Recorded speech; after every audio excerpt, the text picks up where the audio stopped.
చెప్పుకొని ముందుకు పోయింది తప్ప ఇది గొప్పతనం కూడా నేను మాట్లాడలేదు. కానీ తెలంగాణ ప్రజలు, ముఖ్యంగా బలహీన వర్గాలు, ఉద్యమ నేతలు, ఉస్మానియా కాకతీయ యూనివర్సిటీ 2 కళ్ళు లేక ఉద్యమ స్ఫూర్తితో సమరభేరి మోగించినటువంటి కార్యక్రమం, ఎంతో మంది జైలుకు పోయి జైలులో మగ్గినటువంటి పరిస్థితుల్లో ఈనాడు వాళ్ళ త్యాగాల సాక్షిగా ప్రతిజ్ఞ చేసుకుంటూ భారతీయ జనతా పార్టీ కాంగ్రెస్ కాలం గడుపుతున్న 6 గ్యారెంటీలు, 420 హామీలు, ఓటకు వాగ్దానాలతో గాలి పాలన చేస్తూ ప్రజల్ని గాలి వదిలేసినటువంటి సందర్భంలో వారందరూ కూడా హడావుడి కార్యక్రమాలు, ఏదో మాటలు, డైలాగులు కాదు, చిత్తశుద్ధితో ప్రజలకు ఇచ్చినటువంటి వాగ్దానాలు, ముఖ్యంగా ఏ తెలంగాణ అయితే సమగ్రాభివృద్ధిలోకి నరేంద్ర మోడీ గారి నాయకత్వంలో పెద్దలు కిషన్ రెడ్డి గారు, పెద్దలు బండి సంజయ్ గారు మన కేబినెట్ లో ఉన్నటువంటి నేపథ్యం అనేక మంచి కార్యక్రమాలు సమగ్రాభివృద్ధి కొరకు అనేక నిధులు వస్తున్న సందర్భంలో తప్పనిసరిగా అందరూ కలిసి అభివృద్ధిలో రాజకీయాలు లేకుండా కేంద్రం చేస్తున్న అనేక కార్యక్రమాలు, సర్వతోముఖాభివృద్ధి కొరకు చేస్తున్న కార్యక్రమాల్లో అందరూ కలిసి ప్రయాణం చేస్తుంది. తప్పితే ఇందులో కూడా మరి రాజకీయం చేస్తూ బురద జల్లే కార్యక్రమం చేస్తున్నారు. చివరికి సైనికుల త్యాగాన్ని, ఆపరేషన్ బ్లూ మరి సింధూరును కూడా అపహాస్యం చేస్తున్నటువంటి కాంగ్రెస్ నాయకులారా, దయచేసి ఇట్లాంటి వ్యవహారాలు చేయకండి.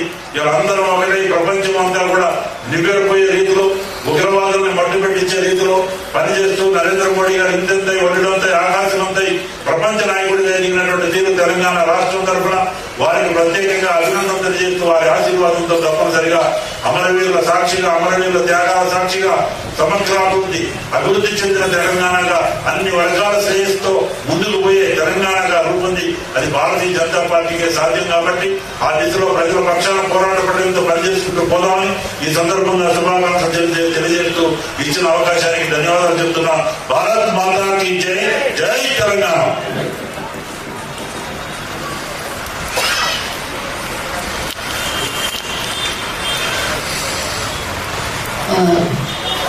రాష్ట్ర ఇన్ఛార్జ్ అభయ్ పటేల్ గారిని ముందుకు రావాల్సిందిగా కోరుతున్నాం. ఇప్పుడు ఎమ్మెల్సీ ఏవిఎన్ రెడ్డి గారిని మాట్లాడుతున్నారు.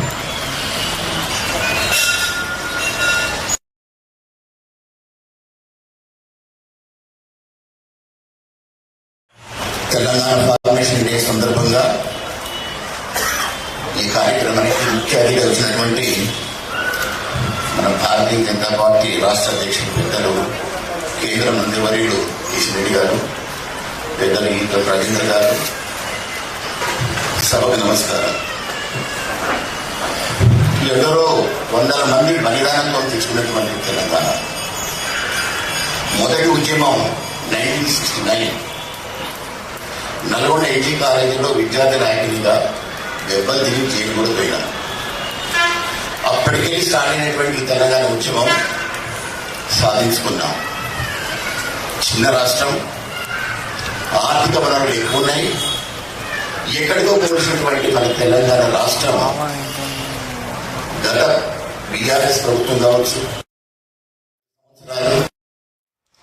ఇప్పటి ప్రస్తుత కాంగ్రెస్ ప్రభుత్వం కావచ్చు, ఒక ఆర్థిక క్రమశిక్షణ లేకుండా విచ్చలవిడిగా అన్ని ప్రొడక్టివ్ స్కీమ్స్ కూడా ఆ పథకాలకు విత్తనాలు చదువుకుంటూ పోయి